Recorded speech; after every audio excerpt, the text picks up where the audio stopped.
Now, the loss of a loved family pet is an awful yet inevitable experience. Here now with some advice on how to get through is our vet, Megan Alderson. Welcome. Thank you. We've all got experience of this growing up. We've all lost pets, you know. It's a huge subject, I think. But the difference with you is you actually killed this dog, didn't you?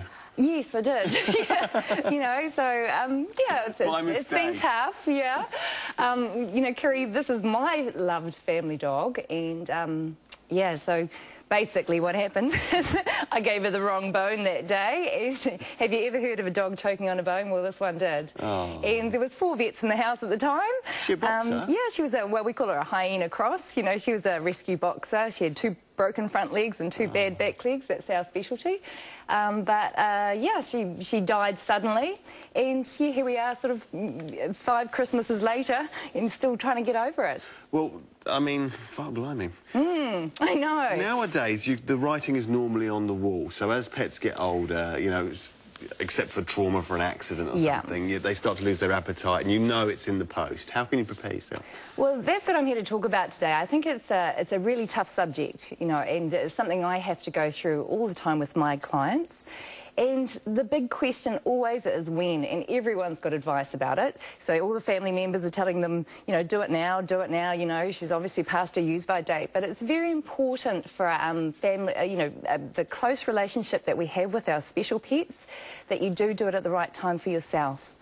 The pet will tell you, bottom line, yeah, as you said, decreased appetite. Can I be a bit cynical there and say that, you know, is it possible that the vet might not always do the right thing? Shall I put it that way? So that because there's all these operation after operation after operation, because the pet owner doesn't want to lose their pet and they'll do anything to keep them around, and really, possibly, it might be time. Yeah, well, I think you're right that you know, you do need a good working relationship with your veterinarian. And, you know, part of my job is actually making sure that I know, you know, what that pet's limitations are, and also the owner. And I would never put an animal through something if I thought it wasn't going to actually enhance its life. And I think with older animals, certainly surgery is necessary because it's a life-saving procedure in many times, and also giving people time to get to terms with the fact that this is, you know, that a pet's lifespan is short and they are going to inevitably lose that animal, is not wrong, as long as we're looking after pain management and, you know, that pet does have a good quality of life after that. So bottom line, yeah, it depends on the case. My buddy, Oliver Driver, his dog Jack, was getting sick, quite, you know, and Ollie had a party for Jack, and everyone that had a part in Jack's life went there, saw Jack one last time, and then Jack got taken to the vet. And that was the end. I mean, is that a good idea to sort of... Well, that's what I'd like to, again, say today, is ceremony is really important. And I think a lot of the problems with having a pet and losing a pet is we never get over it. Now, why we don't get over it is because grief suppressed is grief that's going to tear apart your life. Grief expressed is something that's going to, you know, go on and heal, and, you know, you're going to go through the stages, and part of that is actually having a celebration about that animal, special animal's life, and he did it really well by actually celebrating it with his friends. I think as a pet owner, we're always worried about, you know, what other people think, you know, that you know, if we had a funeral for our pet, for example, we'd be laughed at, or it's just over the top. But I think that is a very important part of bereavement and moving on. So what did you do then? You know? Well, we had her in the house overnight, and yeah, pretty much we haven't moved on because we didn't do. I think I wish I'd had a funeral. So I'm like, whew.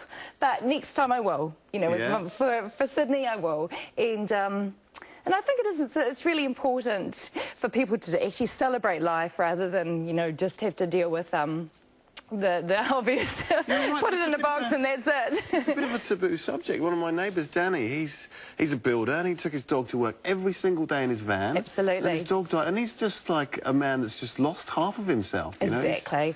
He's really struggling. And he needs help. And so we've got a good page on our website, you know, with people that will help, services, actually planning, thinking about the whole procedure, like, as you said, the inevitable. When would you like that to happen? What day? At home? home versus at the vet, you know, the music around that, candles, you know, and just really celebrating that pet's life, because I think the best thing you can do for that pet is let it die in dignity. And, you know, we've got veterinary hospice situations over in the United States, not so much in New Zealand, but, you know, I allow my, my pet owners to just choose their way to put their cat through or the dog through the last month. You know, I just think, well, it's wrong of me to say it's time. Yes. You know, I want them to say to me, oh, yeah, I'll definitely help them out with it, but as far as they're eating, drinking, pooing, weeing and responding to you, they can keep going. They're allowed to be old, and they will tell you when it's time. They will tell you. Well, thank you for coming in and talking to us about Sorry about choking up, but no, I get it. As I said, it's like, yeah, we love our animals, and that's important to us, to celebrate their death as well as their life. Thank you very much. Thank you. Now, if you'd like more pet advice from Megan, head to our website. After the break, Swiss is back with his debut track, Slow Wine.